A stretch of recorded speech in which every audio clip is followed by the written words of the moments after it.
Rob and Kay and Parallelum and Colin. Hello, every bugger. Welcome to the boudoir de peinture avec Tommy Sue. Ce soir. Didn't know I could butcher French, did you? My Mornfang Brown is drying out. What's that all about? Let's get some limey and medium in there. Let's get some water in there. Old dirty water.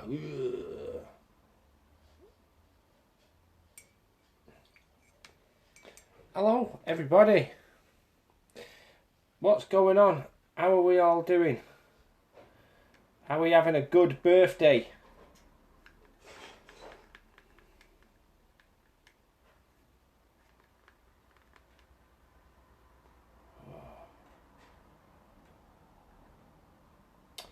Squidgy, squidgy, brown, brown, brown.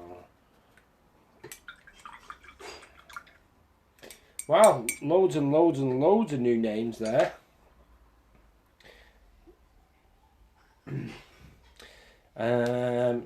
Parabellum, I am most certainly good.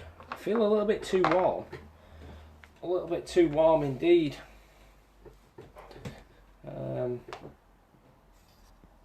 Yes. Damn you. Jesus Mendez. Hello. D22 Cypher 2B. Oh, that's like a mirror. Gint Lemon. Is that a gentleman? Mank 95. Ah, yeah. Glenn. Hello. All right. Right. Good to see there's people following suit with some of the Blood Bowl stuff. Yeah, Tom. I haven't mentioned to anybody yet what you may or may not have been following. I've kind of been keeping that just for you guys at the moment. Yeah, not pushing any of that information yet. So it would be really nice to see some results before any of that goes a lot more public, you know. So yeah. But I assume. Ooh. Yeah, you know what this is? Give you a clue. It's not Coke.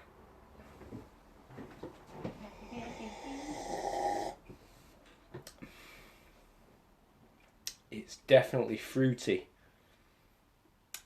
Did my Rob78, did my guitar turn up? I don't know what you mean. Should I show it to you? I might have to, eh? Got myself a birthday present, didn't I? Got myself a birthday present.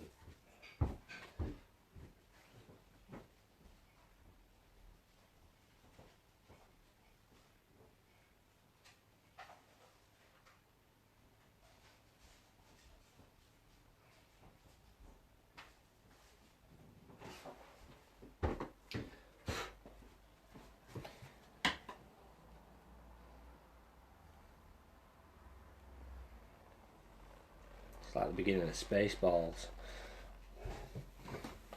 This here is an RG 770 in laser blue. Look at that! Need more light, don't we? For everyone's radiance is, yeah, there it is, like a metallic denim colour. Fit, eh?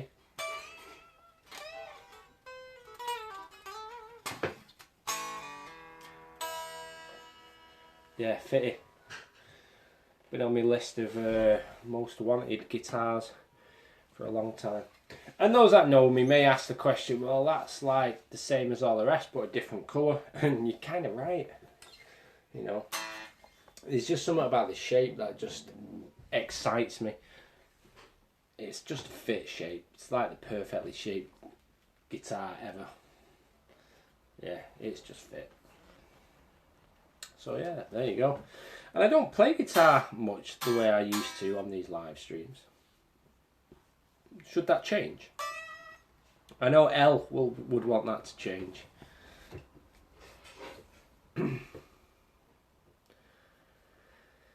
She didn't tell me you bought an electroacoustic, no. Thanks for all the birthday messages as well to everybody.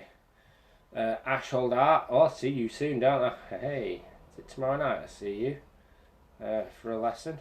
I'm excited for that. Motley's Warhammer, hello. Good to have you in a thing.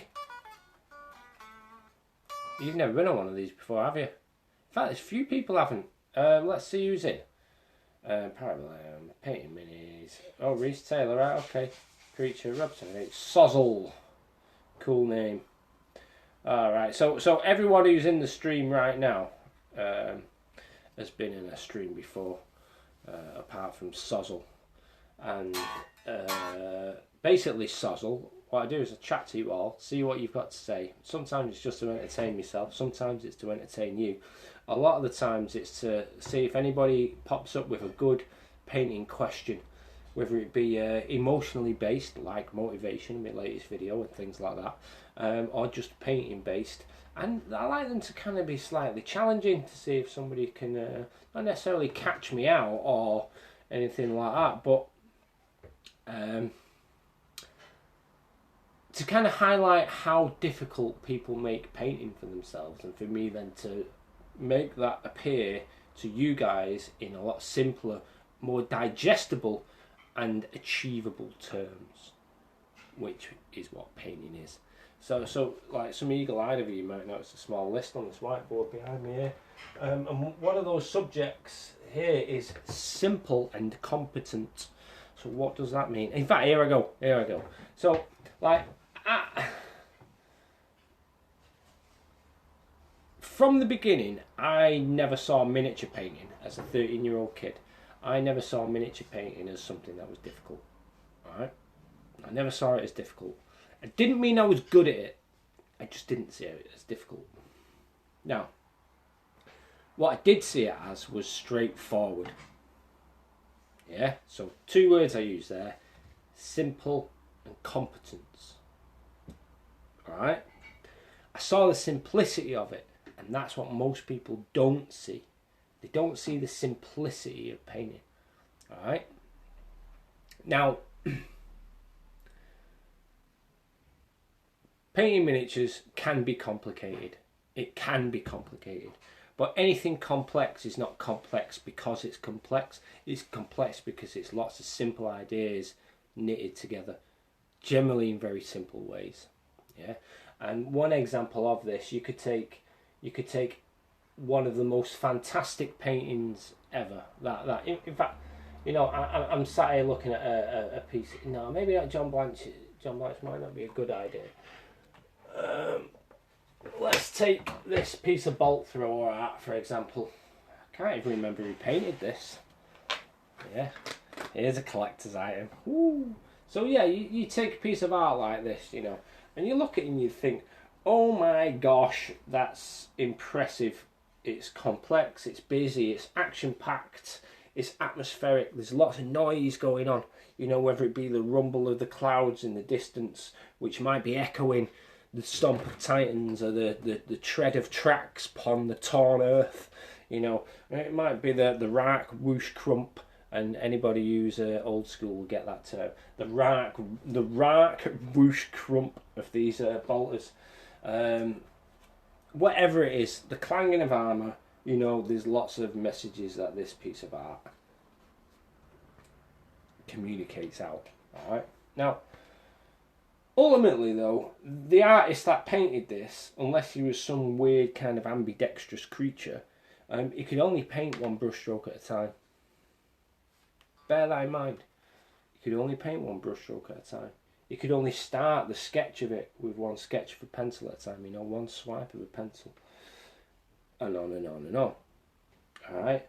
That's the simplicity of it, and that's the fact of it. You know? Some of those brushstrokes and some of those pen strokes may have came swiftly in. Excuse me 1 second. Okay, you may proceed. Holy shit, that's good. Is it? Yeah, it dripped on my arm. Yeah. Ratatouille. Ratatouille, apparently. Salty and tomatoey. All at the same time. Right, so maybe you can see where this is going. Alright. There's complexity there, but that complexity is built on ultimate simplicity. Yeah, the emptiness of a sheet, in other words, nothing, apart from maybe a sheet. That's a deeper philosophical conversation I'm happy to get into with anybody, but not entirely appropriate right now. Yeah, the nothingness of the sheet and the singularity of a brushstroke at a time, pen stroke at a time. That's pretty much it. And if you go, oh yeah, but what if you've got a thing with loads of brushes? Well, you can still only do it once. Do you see what I mean? Alright, so no matter how you try and cook the omelette, you need at least 1 egg and a frying pan. Okay? Do you get the idea? Now, I'm sure I could say to almost any of you to look at a painting of this type, you know, choose an area of it that inspires you in some way. So if I can get this back on the wall without it falling down. There we go. Yeah, you could choose a part of that model. Not model, sorry, choose a part of whatever piece of art, in fact. Choose the most complex part of it, choose one part of that complex part, on and on and on and on, all the way down to 1 brush stroke. And that 1 brush stroke, I can ask you the question, do you reckon you could paint that or something close to it? And your answer almost will always be yes, I could probably paint that. And if your answer is no, probably there's a few slight adjustments and you will then say yes. Alright. But you'd have a lesson with me about that. And in fact, those 2 things will generally break down to how you shape, form and load your brush with spotting the right consistency for the job at hand. That's pretty much it. Alright, so with that in mind, if you can do that for every brushstroke and retain that composure with every brushstroke, will you then be able to paint that painting? Maybe. Maybe not. What's the difference between maybe and maybe not? Well, the maybe not is you lack competence, the second part of the thing on the board. And the maybe yes would be competence. Yeah, the difference being competence. So if you can see the simplicity of an object and you still can't do it, but you've got half the story there, you could probably do that 1 line. You could probably repeat it however many times. Doesn't mean you're able to understand the proportion and the location of where to put that line. Alright? But that is where competence comes in. What's competence? It's the ability to do something very well through lots and lots and lots of practice. What is practice? Practice is awareness and choice. Understanding what choices to make, why to make them, and when to make them. Alright? And that takes experience and observation. Oh, hang on a minute. My diamond shape. So like a diamond is a very common thing I like to give an example of. In fact, let's just stick with a square to keep it simple. You know, you could go, here's a square, bam, bam, bam, bam. And some people will go, well, that's not quite a square, it's more like an oblong, isn't it? In fact, some might argue it's a little bit trapezoid at one end, you know, wider at this end, shorter at this end. It's longer on both these sides, it curves on the inside. And if you can make assessments like that, then you can make adjustments. You can go, well, alright, well, let's adjust some of these things. Let's just choose one. Yeah, let's choose the idea that this is too wide to this side. Alright, well, we'll just shorten it. Yeah, simple. We could choose the idea that this now bows downwards, which we don't want, so let's remove this one. Cool. Now we've got something we can work with a little better. Now we can be a little bit more careful and go, alright, there we go. A little bit more square. And now we've put that in, we can go, oh, it's still a little bit too long. Brilliant, bang. There we go. And let's put our down one in. Bam. And there we go, we are now closer to a square. Is that a perfect square? No. So what do? You repeat that process. Yeah? You don't go, oh, I hate that square, I can't paint. Which is what most people do. So with the simplicity of that example I just gave there, and the idea of repeating this ability to assess and adjust then you're going to get good at painting real quick. Like, if you can make that ability to assess and adjust second nature and just part the fact that, do you know what, that's part of painting. There's some things that don't go right, there's some things that do go right. I assess and adjust the things that don't go right and make them right. What then could ever be wrong? You know, and that's exactly how I look at painting. You know. So there you go. Simplicity and competence. And I was going to do a video on that, and I kind of don't think I have to now. You know, but then again, when I do these videos like to upload to YouTube, I generally like to do them this way, so it'll go on YouTube a lot better. Too late now, eh? So there you go. For those that have never been on one of my little live streams before, these are the kind of ramblings I really like to get into, because they're the kind of ramblings you don't get anywhere else. Everyone else is going on about the consistency of milk and, oh, your wet palette's wrong and, oh, you need to spend 10 million quid on brushes, and not the actual stuff you need to change about yourself, which really is the shit that you need to change. Yeah, if you don't know how to look at yourself, you don't know how to look at what you're doing, it doesn't matter how much you spend on the fanciest fucking everlasting forever wet palette, which is not everlasting. See what I mean?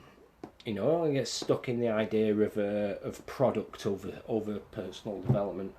You know, for example, this brush, anybody who recognise it, it's a Games Workshop base coat brush, right? Not base coat brush, sorry, it's called a large brush, which is like a size 2, okay? And it's got this red thing on the end. That'll tell you that this brush is well over 10 years old. Well over 10 years old, okay? It's on my desk, I'm painting with it. Now, I assume you like the results I get with the tools I use, otherwise you won't be following me. But the point is this brush at probably time of purchase was about £4. Now, you may or may not be surprised to learn that my Sanguinary Guard model, the non-met Sanguinary Guard, if you've ever seen it, I don't know if I should repost it. It's in my gallery. I've reposted it so many times, but when the Sanguinary Guard first came out, I painted that guy all in non-mets, and I painted it with one of these brushes, one of these sizes. I don't know if it was this brush in particular, probably not. You know, and that was in 2010. Yeah. In fact, I posted pictures of it in 2010. All right. So the point is me with a 10-year-old at least £4 paintbrush. Yeah. Now, don't get me wrong. On my desk is still a top of the range broken toed brush, which so far I swear by. I still do use good stuff, but I don't sit there going, oh, must have. And I still will discard shite, by the way. If once this starts to lose its pizzazz, you know, like for example this one, same brush, same size, blah blah blah. One is just screwed. Yeah. Even if, let's shape it a little bit better. But that's because in some instances I actually do treat these smaller brushes a lot rougher, and smaller brushes will, of course, because there's less real estate on them, will die quicker. Oh, I can't silhouette it, I have to silhouette it against my head. So yeah. There you go. There you go. The kind of questions I like to answer. Which is why, again, my motivational video went up. Has anyone watched that, by the way? Has anyone watched me latest motivational video? Because I actually was pretty nervous doing that. I kind of, when I listened back to it, because I've sat on it for a day, I wasn't sure whether I was going to post it or not. But when I listened back to it, I was like, there's some things might not be clear to people. I omit some details that I kind of wish I'd said. But at the same time, lately, since whatever break I've had in doing videos of that nature, I've actually felt a lot less preachy at people, you know, which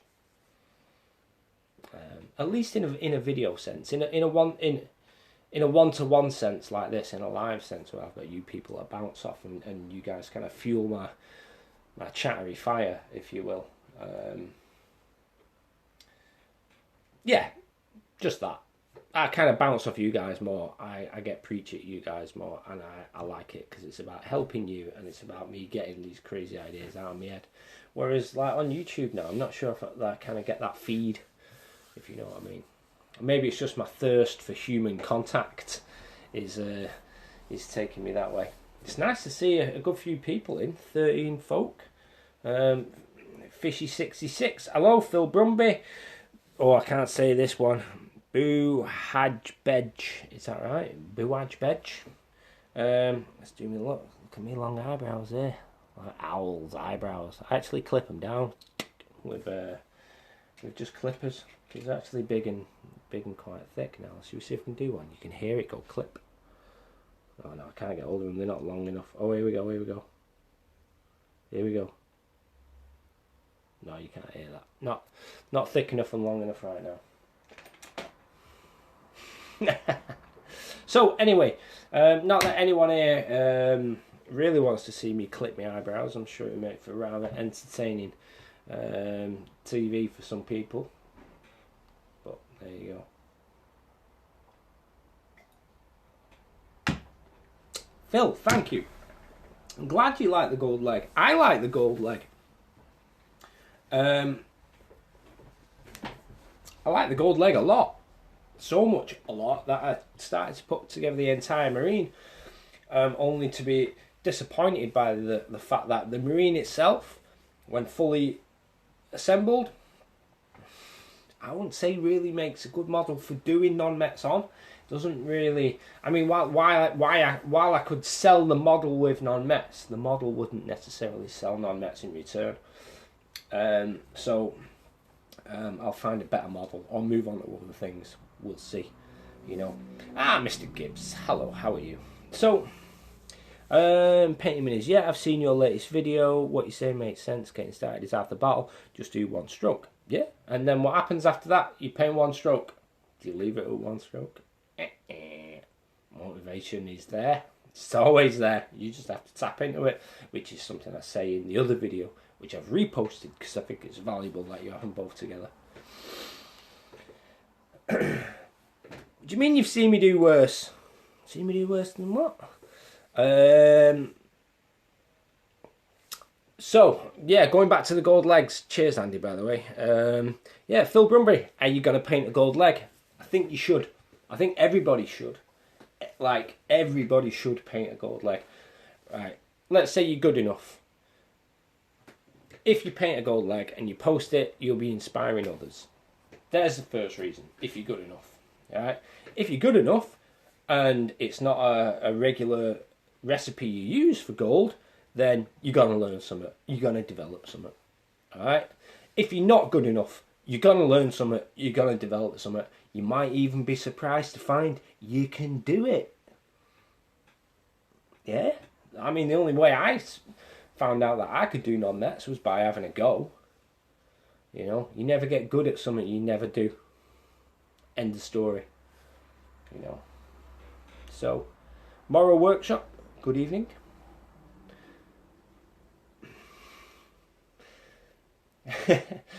Yeah, I mean, like, it's kind of bumming me out a little bit that leg it's inspiring me. I keep looking at it myself going, I quite enjoy doing that. It's really cool. You know, and that's why I ended up wanting to do a full model. But there was like, I think there was like, it was a 30th anniversary Primaris Marine or something like that. One just stood with a bolt. I might do him, you know, because I've got one. So we'll see. Has anyone ever found out they were good at non-mets without doing it? It's a deeply philosophical question, or at least I could easily turn it into one. Because, like, I had a night. So me and you, Andy, we've had a deep and meaningful conversation about non-mets in private. And you've got some of the ideas down, okay? And we said we'd leave a conversation to the next time. The way I first approached my sanguinary regard was I had that idea in my head before doing it, and that idea for how to paint the sanguinary regard in non-met gold was one I didn't know I could execute, but I was pretty sure I could do it, if you know what I mean. Like, you don't know you can do it until it's done. Like, and I had that idea in my head. I was like, I don't see why that couldn't be a workable thing, you know. And this is at the time when non-mets was kind of really stepping out into the eyes of everybody, you know, like in kind of like in the height of Cool Mini or not as well. So I'm not saying that. I'm not saying that I could do it, because I had build-up goes at it, but they were all based on some of those earlier methods I was telling you about, and then the sanguinary regard, along with the Sanguinor and Captain Tycho by Joe Tomaszowski, which is a real good example of non-mets. Like, non-mets up until that period, when those guys got hold of it, it wasn't really... It was non-metally, but it wasn't that metally, if you know what I mean. And at the time of the Blood Angels release and the Sanguinor, and Darren Lavham's... Like, between me, Darren Lavham and Joe Tomaszowski, and I'm sure there were others, but obviously... I loved those two as painters, so they're just the front of my mind. And you know, non-mets really hit big time when it finally got into White Dwarf and in Darren's Sanguinor article. So anyway, like us three, like, and we didn't know each other or anything like that, so they were obviously working on it together because they work in the studio, and I just had my own ideas. Now I've got a lot. I'm babbling here, so apologies. But I've got a lot that I owe to painting that Sanguinor model, because it came at a time when nobody really was doing convincing golds and anything like that, and I feel like if I hadn't painted that model, I wouldn't be as well known as I am now, you know, or as respected as maybe I used to be a few years ago, and all that's, you know, I don't know where all that is now, but blah, blah, blah. So anyway, cut a long story short, I had an idea that I could do it. And yeah, it made an impact. It was worth it. So yeah. Anyway, I realise I'm waffling on about myself and blah, blah, blah. So I'm not going to do that now. Right. Doop-a-doo. Preacher, should you avoid using pure white in non-met blends? No. No, not at all. But... I would assume you're going down the things looking rough and chalky kind of route, which is definitely a thing that can happen. But that's not about white. That's about how you're using, or not you. Excuse me, how you're using. And I've got the hiccups. More wine, cheese and wine. Yeah, that's about how you are or are not using white in your mix. Now. Let's check out your question again. In non-met blends. So this tells me that really your skill is about blending. It's not about white. It's about consistency, and it's about how you use that consistency. And when I use the word consistency, that's actually misleading. The term is consistencies. Big thing, that. Consistencies. So you need to look at all those things. So, Painting Minis 1990. You tried non-mets for the first time on an elf with a sword. You posted recently. I thought I would screw it up, but when you started blending, the blocks of colours came out well. I would actually reword that and give yourself some more credit. If it came out well, it didn't come out well. You executed it well. I would actually like reword that, you know, because non-mets don't happen because they work for you. I fucking hate that term. I can't tell you how much it does. Oh, find what works for you. Oh, that doesn't work for me. Like there's some weird autonomous fucking painting creature decides whether it's going to work for you or not. I don't see painting that way. If there's something I can't do, it doesn't work for me. No, I get better and I make it work for me. And if I can't do it, it's because I haven't got good enough and I need more practice. And I keep going until I make it work for me. It works for me. Yeah? End of story. And if it's something like a brush, for example, if it doesn't work for me, it's probably fucked. So I've got to bin it and get one that does work for me. So, yeah, give yourself some credit, dude. Cheers, Glenn. Thank you. Chin chin, Mother Crusher. This red wine, by the way, just in case anybody hadn't guessed. It's my birthday. So, yeah, anybody who's still in, of which there are 9 people, let's see who's in. Boop. 10 people. River Captain Tom, Glenn, Ralph, Phil Brumby, Parabellum, Undercover Brush. Hello, I don't think I've had you on before, have I? Paul Gill, hello. Reese, hello. You've changed your name, right, okay. I get it now. All you guys know me pretty much. Right, brilliant. So yeah, Reese, you deserve credit if you did it well. And like I said in a live stream a little while ago, Paul Cox asked me how I see non-Mets, how I see OSL, and how I see some other thing. He said, how do I see these different things and how I relate to painting? The answer to his question was, I don't see them as different from each other. I don't see how they're different. So, there you go.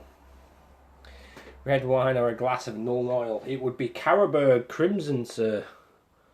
There you go. Or Vimto. It's really the blood of grapes. Steeped in time and the feet of Australians. Because it's an Australian Merlot. Midland Miniatures. Hello. Yeah,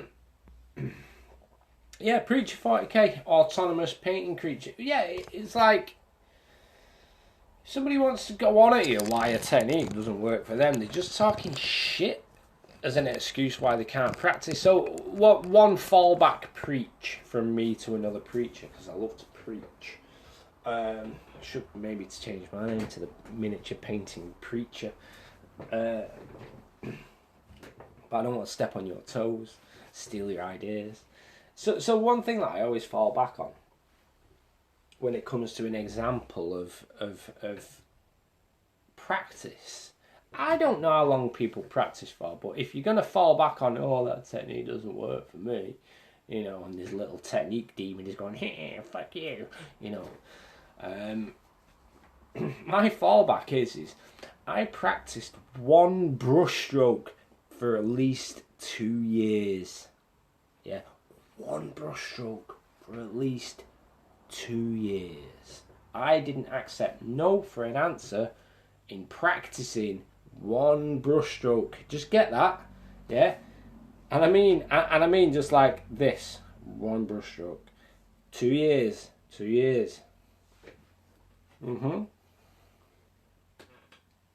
So, there you go. And I called it the perfect stroke. And where did it come from? Now, I don't know if anybody else was doing it, but I assumed other people were doing it.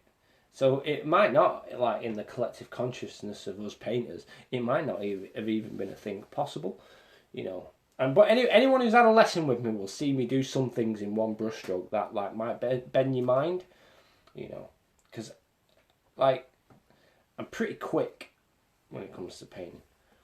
Rual might be able to tell you some of these things because he spent a lot of time with me in deep discussion, as well as practical demonstration of painting, because he's a friend, and we like this type of conversation. So years ago I was having an interview with the heavy metal team, and I had to copy an orc, He gave me an arc, and this is a long time ago, by the way. This is probably over 12 years ago, a long time ago. All right, so I was given an arced copy, so a basic arc boy, yeah. And that's a copy it, and I was just like, man, that's impressive. I'd looked at the trousers on this arc boy, all right, and thinking back to that arc boy, I made a proper schoolboy error. You know, I don't know why. I just felt like I was allowed to be creative with it, and I just was like, anyway, enough about that. So, painting this arc boy, and I was looking at his trousers, and his trousers were black, and I was like, the highlight on the leg, on the crease in this trouser blew me away. I was like, man, how the fuck? Why would you put that kind of effort into an arc boy? And that's testament to how fantastic the heavy metal team are. Like fucking brilliant. You know, and that's the way I'm saying that right now, the way I've squeezed in a little bit as well, is testament to how much I think those guys are just fucking amazing at what they do. You know, and in the conditions they have to do it. Top of the game, man. Top of the game. Some people might not like the style, but so, you know. So, yeah, I was looking at this highlight and I was like, fuck, man, you know, if he's a basic boy, and I'm seeing what I see on this highlight, which was from black to a very light grey, it looked like a flawless blend over like nil point of space. And I was like, man, what the fuck's going on? You know. And I found out it was Neil Green was the painter. You know, a painter that is understated and doesn't like necessarily be the focus of things. You know, because you don't really get to hear anything or see anything about his work. But you know, the guy's a god. Anyway, I got to talk to him one time at Games Day. You know, and I'd never met him before. I didn't meet him on the day either, and I've spent some time over a number of occasions in the studio painting, and other times in the studio private, which was something I might talk about later on if somebody reminds me. So anyway, I'm looking at this line and it's like, blew my mind. So one day I saw him and I asked him the question and he went, oh, it's just this. I went, what the fuck? How can it just be that? He goes, oh, I just went up through these colours. And I'm just like, man. So it started to baffle me how such little effort could produce such great results. Which might then tell you something about the thing I spoke about earlier on. Simplicity and competence. Alright, so I started on this journey to chase what I called the perfect stroke, because the amount of work that it looked like had gone into this this brush stroke. It wasn't just a brush stroke, it was up over a few layers and blah blah blah, but it just looked like more work than when I spoke to him. More work than he actually implied. So I was like, fuck, right, okay, so we've got to get on with this.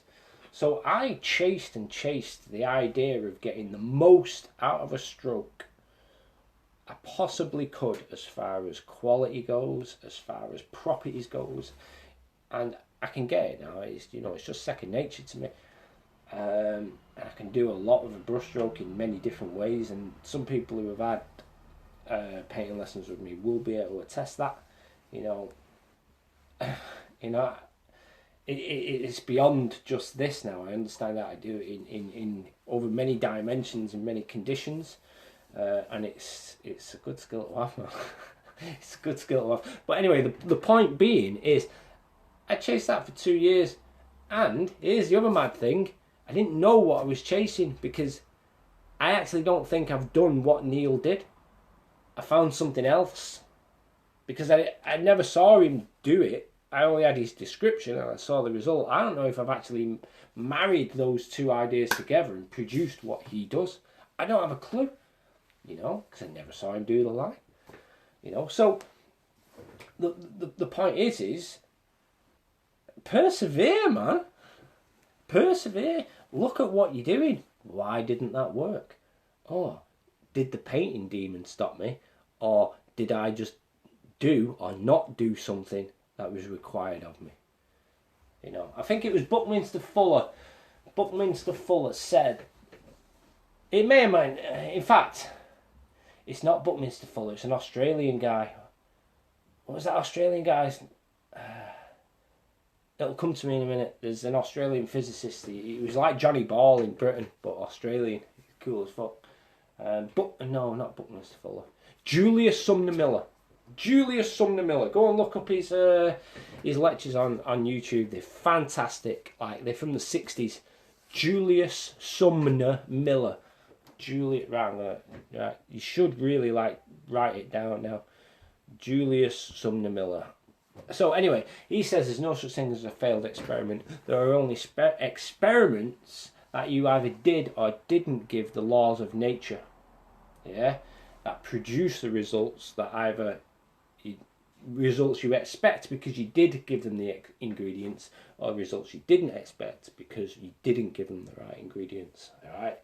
So all you've got to do is look for them right ingredients.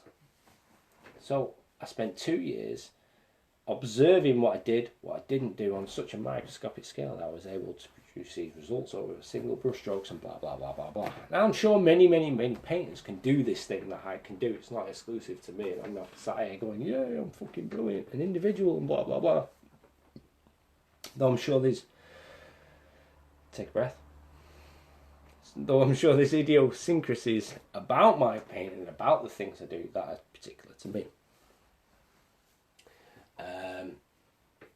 So, yeah, to cut a long story short, people don't practice long enough. People don't practice long enough on things that are beyond them.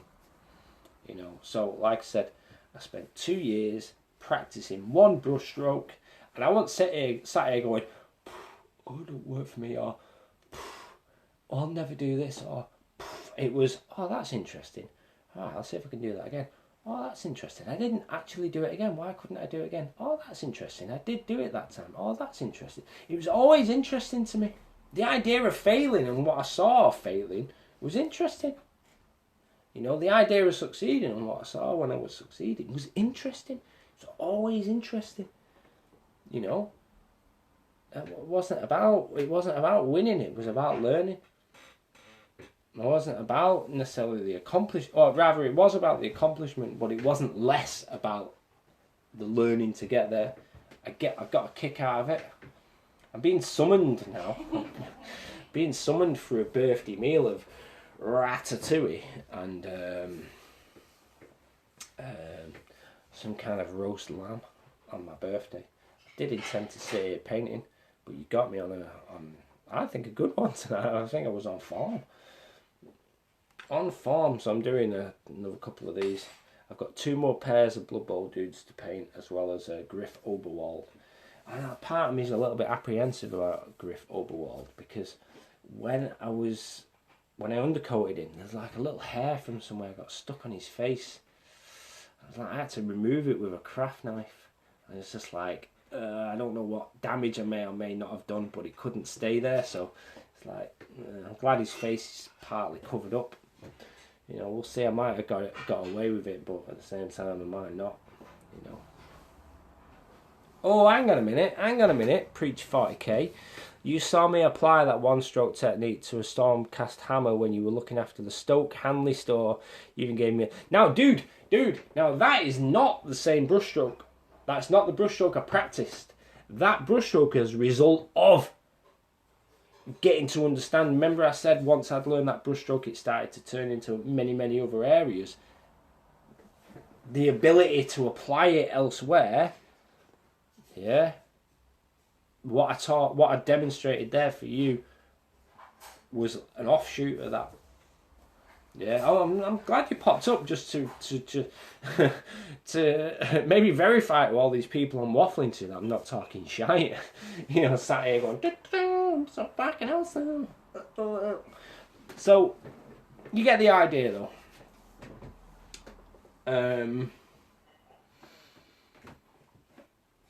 you can do it. If I can do it, anyone can do it. I'm as special as you are. We're all very special little flowers, you know. So yeah, cheers. I'm glad you popped up with that. I'm well glad you popped up with that. So yeah, dudes, practice. Do you know what I mean? So let's take it back. Before dinner is served. Simplicity and competence. I think this video has to stay up. I've been deleting my videos recently, but this video has to stay up. Tag people in it for me once it goes up, because if you put any comments now, they don't go into the video as far as I know. So once this video goes up, if you could tag a bunch of people that might benefit from it, that would really be good for everyone. You know, simplicity and competence. So when I look at any brushstroke in any complex piece of artwork now, I look at that brushstroke and go, can I do that to it however many times I need to do it? And the answer is always going to be yeah. So when I look at any piece of artwork, any piece of painting, no matter how complex, you know, you'll get some people, oh, but you can't do that. And I was looking at it, I'll find one brushstroke, which is going to be the hardest brushstroke on the model. I look at that brushstroke and I go, can I paint that brushstroke in that location? And the answer is always going to be yeah. So when I look at the entire piece, yeah, I can do it. So I ain't impressed by complex pieces of art. And no, I am impressed. In fact, that's not the right thing to say. I'm not perturbed. I'm also not necessarily a complex piece of art kind of executor myself, you know, but I don't see it as being any more difficult other than in a time-based discipline kind of way. Do I have the discipline to stick to such a complex project over a particular amount of time? That's a different skill. But as I just said earlier on, I am committed to repeating a brushstroke until I can do it over years and years and years and years and years. And I still do it to this day because I made that idea of simplicity, competence, or repetition is another good. Repetition plus awareness and choice. Makes competence. Alright, so you've got repetition, competence, and then just the sheer enjoyment of the Amy knuckle there. Let's do them all. Can't do that one. Let's do them this way. Anyway, you get the idea. So luncheon is served. Big Penny just joined. We're about to end this live stream, so unless somebody else has got any other quick questions, it sounds like some kind of washing up is being done in there, so we might have some time if somebody wants to slide in a quick question at the end. Preacher 40k, the one brush stroke technique is legit. Now, here, whoa, oh, and cheers, by the way, and if Griffo Wall battle damage, yeah, but it's on his face. I can't. I like a face to do. Right, but Preacher 40k, one brush stroke technique is legit. Now, there is a point. It is a technique. Non-Mets is not a technique. OSL is not a technique. It takes technique. The one brush stroke technique takes technique, and it is a technique. It takes technique. Develop technique to get your brushstroke. Technique is in the mechanical action of something happening. Yeah? Non-Mets is not the mechanical action of something happening. Non-Mets is the results of something mechanical happening. Yeah? That is technique. Yeah? Technique. Mr. Latham has joined. Hello. I hope I pronounced your name right. Latham, I'm not sure. Yeah, does it have a Y in it phonetically? So, but that's the point. The point is simplicity and competence. And with that, everyone, I have to go and get my birthday meal now. So, enjoy, and I shall see you all next time. And yeah, I will be posting this so y'all can watch it again and all my crazy ramblings. Enjoy. See you later.